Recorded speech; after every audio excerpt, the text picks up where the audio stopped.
Okay, Honda Jazz 2 2005 1100 CCM.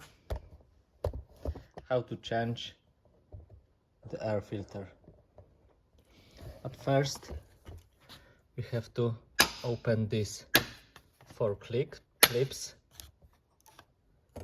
The last one is here, and smoothly try to remove this cover. Okay.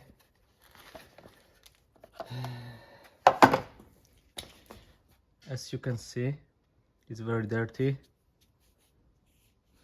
I will show you the new one.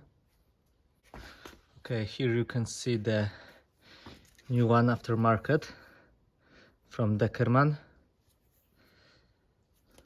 Okay, and just put it to the airbox.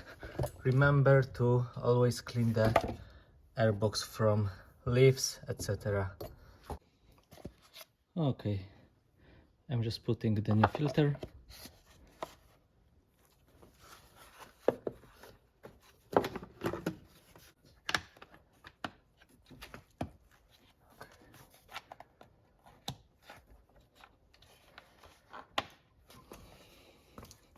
And here we go.